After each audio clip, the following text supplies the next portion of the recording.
The European Super League, one of the most controversial and craziest football-related news in the past 50 years. An idea so crazy and so outlandish that it was met with a mass protest and eventually was scrapped. Well, it has returned and is bigger and crazier than ever. In today's video, I'm going to show you the new terms of the Super League and how it will affect the clubs, the players, and most importantly, the fans. I've seen some people say it might even kill football as we know it. Let's just say it's going to ruffle some feathers. But anyway, if you enjoyed this video, make sure you do hit a like and subscribe if you are new to the channel. Also, tell me in the comments down below if you'd like to see this Super League or not. So to start, a bit of background context is needed. The European Super League was an idea created by Florentino Perez, who is the Real Madrid president, back in April 2021. The original idea was to have a 20-team league with 12 founding members, who, however badly they played, would always be in the competition year upon year. These teams were Arsenal, Chelsea, Liverpool, Man City, Man United, Spurs,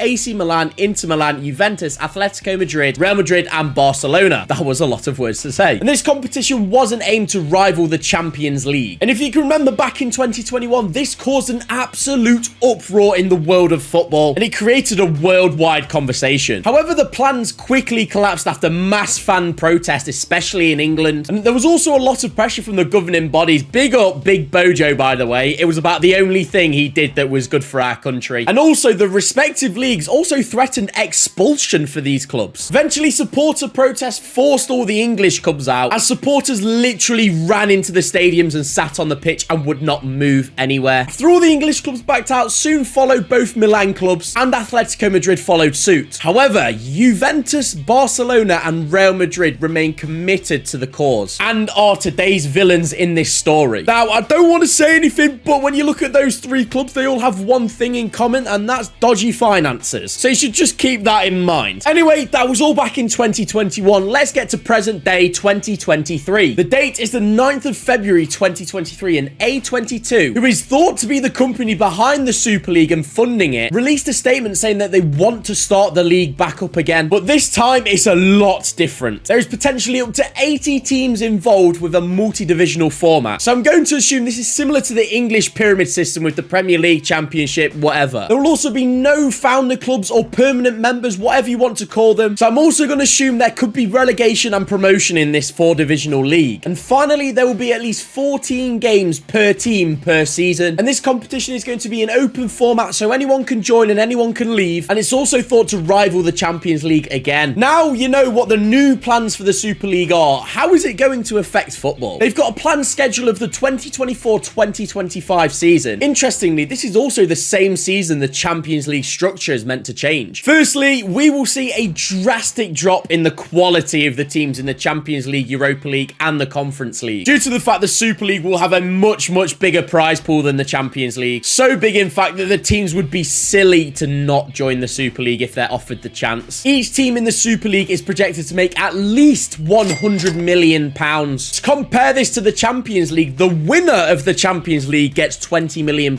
overall. You see the gap, what we're talking about here? Now, this is great if you're in the Super League. Your club's making loads of money, but outside of the Super League, every club is negatively impacted, and it will just create a bigger gap between these mega rich clubs and these normal clubs. And every club in the Super League will literally hoover up every single talent, similar to how the Premier League hoovers up all the Championship talent for a pittance. These Super League clubs will be able to pay a lot more wages, and to be honest, players would be silly not to want to go to the Super League clubs. I know if I had a choice to be on 50k a week or 400k a week, I'm choosing the 400k a week every single day of the week. So now you know how it's going to affect football. How will it affect the players? Now, the players are rarely talked about in football, I must be honest. And when you think about it, a player in the modern day of football is already strained upon enough. Top and elite players rarely ever get a break from football. It's always a 24/7 job almost. Let's take Kevin De Bruyne, for example. This man has 38 league games to play. He's got a Champions League to play, FA Cup, Carabao Cup, and then in the summer he's got the internationals with Belgium. And FIFA has increased the amount of national games being played with this stupid Nations League, which is absolutely pointless, by the way, and the Euros and the World Cup, which were meant to happen every 2 years. But now the Nations League's packed in the middle, so they don't get a break. So KDB has about a 3-week break every single year, depending on how far he goes into the international competitions, that is. And on those 3 weeks, he has to maintain his diet and also train every day. So basically, he doesn't have a break. And that is just not healthy at all. It doesn't give the player's body time to recharge or rest. And this has seen a lot of players actually retire from international duty early. Just look at Rafael Varane, for example. Even worse, we're seeing a lot of muscle injuries and a lot of muscle strains in top flight football. And this is due to the strain and stress that their bodies are being put through every day. So now go and tell these elite and top players that they've got to play a minimum of an extra 14 games a season. With most of them also being in the Middle East or in America, it's just going to cause even more damage to their bodies. And to be honest, I think a lot of them might just retire and not do it. And finally, how is this going to affect the fans, who are the heart and soul of football? Without fans, you are nothing. And I think the impact on the fans cannot be overstated. Many fans felt from the start the Super League was going against the very essence of football. Football is a sport that's meant to be accessible to everyone, and fans take great pride of supporting either their local club or their club. And the Super League would have raised the sense of community and togetherness that every single fan cherishes. The Super League will also have a massive financial impact on the fans. I think it's pretty safe to assume that ticket prices for these Super League games, as it's the top versus the top, are going to be through the roof. And also, you got to factor in the travel cost of some of these games. It just makes the idea absolutely disgusting to the fans, and they do not care, these rich clubs. So, to conclude, will the Super League kill football as we know it? I'm going to give you a short answer. Probably not. I'll be honest, I just don't see the plans going ahead at all. Way back in 2021, every single Premier League club signed an agreement to not join any other league. And if they did, the respective club would be kicked out of the English football pyramid system completely. So we can rule out every English club joining the Super League. But Real Madrid, Juventus and Barcelona are still pushing this through. And I'll be honest, I can see them making a league. Whether that league will get backing, I'm not sure. And at the end of the day, without these English clubs, the financial backing just isn't there. Lots of fans around the world support English clubs, so I can see that flopping. What do you guys think will happen? One of the original clubs was Man City, who've been found for breaking FFP. So if you want to see what will happen to them, check this video out. Make sure you like and subscribe if you are new, and comment down below your thoughts on this new proposed Super League. Is it a good idea or not? Anyway, I hope you have a great rest of the day. Peace.